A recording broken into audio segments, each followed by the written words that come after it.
Well, you come here to win the game, obviously, and I thought that in spurts we played pretty good, but we just got to be able to rebound the ball and do just little things you have to do when to beat great teams.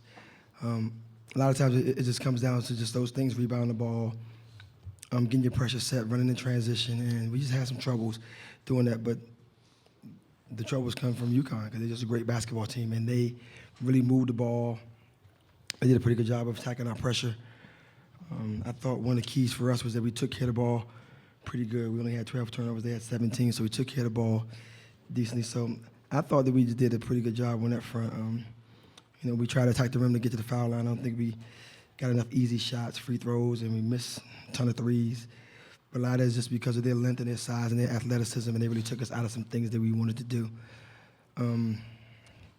Not shocked by how good they are. I'm not shocked about the things that they did in the game. We were definitely unprepared for it. And one thing that I told our kids in walkthrough day, I said, you have no reason to be scared when you are prepared. So go compete. And we were prepared, and we competed, and we definitely didn't play scared. It was a very tough basketball game. I thought our kids left it all on the floor.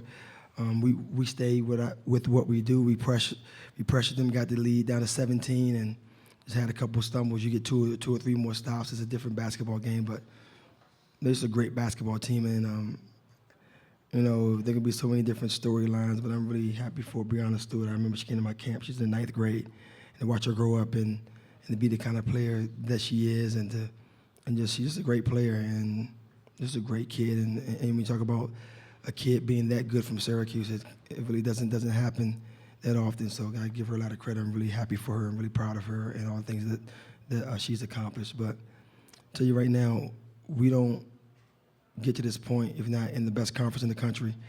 Our conference got us unprepared. If you don't play in the ACC right now, you probably go out there and lay down. We saw some teams lay down to UConn this year, and our kids didn't lay down. They competed because we compete every night in our conference. So give UConn a lot of credit for winning the national championship, and we can get at it again next year. Thanks, Coach. Questions for the student athletes? I'll take one right here.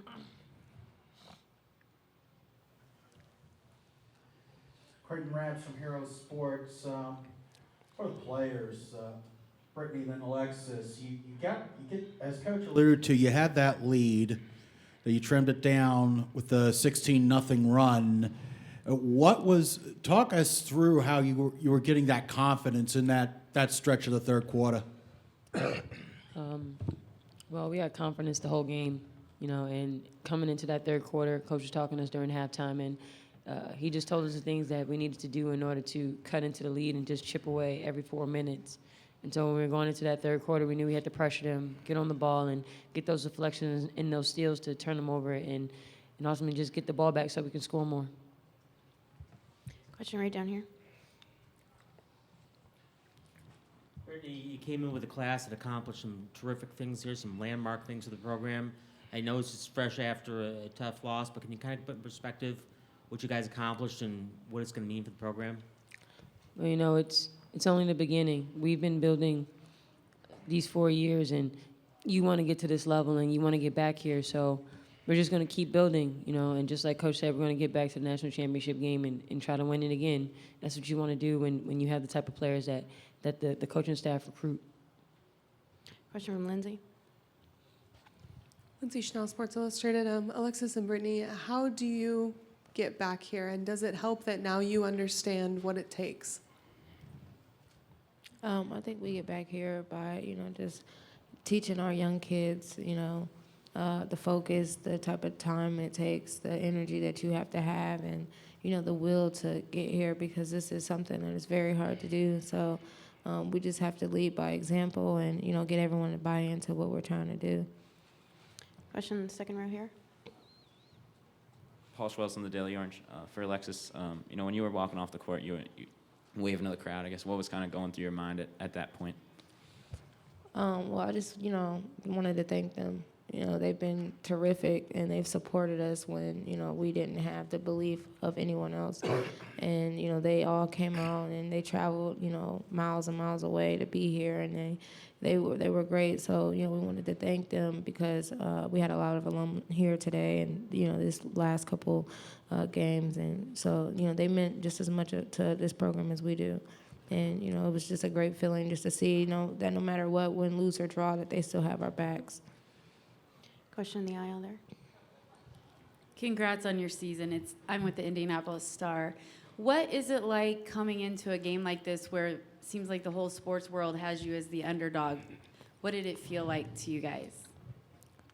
You know, that's just basically it. You know, you just feel like the underdog, and you know you don't have the belief that you can win, and I mean, you just take it and you run with it. And, you know, UConn's a great team, and we knew that we had a great opportunity, and no one thought we would be here at this point. So, you know, we're just forever grateful. We're still blessed that, you know, we had this opportunity that not many get to have. Question right here. Hey, Brittney, obviously you start the game, you're pumped up. You know, UConn's been here before. This is new for Syracuse. UConn did a lot of things right to kind of force you into some situations, but looked like a lot of shots were just a little bit off and some turnovers. Was it nerves or what they were doing through the first quarter and first half? Take us through what, you know, wasn't quite going your way. I don't think it was nerves at all. We came into the game confident, just as UConn would, and you know we were just rushing some shots, and then we weren't really getting our defense settled, and we just had to crash the boards. And once we started to get the flow of the game, and we understood what we needed to do and what wasn't working and what was working, and, you know, then the flow of the game started to go at our pace, and you know we just started to get those stops in those baskets. Question right here.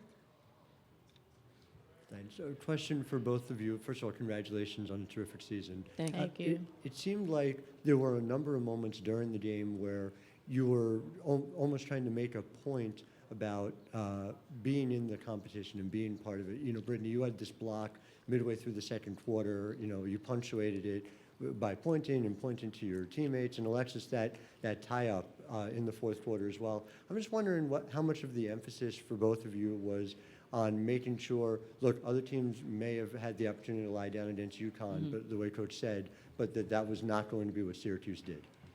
Well, that's not Syracuse basketball. We don't lie down to anyone, and we're not fearful of anyone. You know, just like Coach said, when you prepare, you don't have anything to fear. You go in with confidence, and we knew going into the game who UConn was, and we knew who we were. So when we were playing that game, we had all the confidence in the world, and no matter what the score was, we looked at it as an opportunity to get better, and we just kept fighting and we kept competing because that's what we do at the end of the day.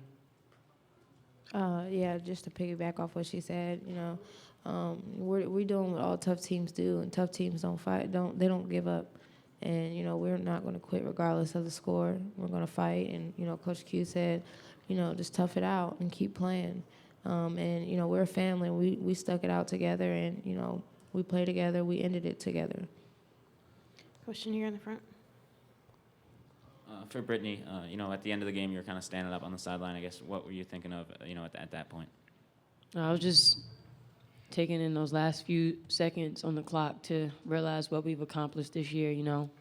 And you see the clock winding down, and, you know, you realize that, you know, you lost the game, but at the same time, you think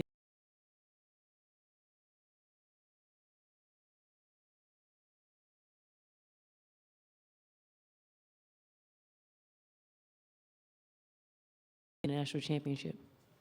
Take a final question in the back for the student athletes. Yeah, Brittney, they won 6 tournament games by an average of 37 points, and you saw them up close and personal today. I mean, you guys are a great team, but just how much better are they than everybody else you've played? Well, you know, credit to UConn and Gino and their players. You know, they know how to score the basketball, and they're just an efficient team. You know, and that takes a lot of years to get to that level. And Gino has built that program, and he's recruited those type of players. And you know, just credit to them. At the end of the day, you know, there's a lot of great teams out there. There's no one great team. You know, they're just special, and UConn's special in their own way, and Syracuse is special in their own way. Thank you, ladies. They'll be available in the locker room until 11:20.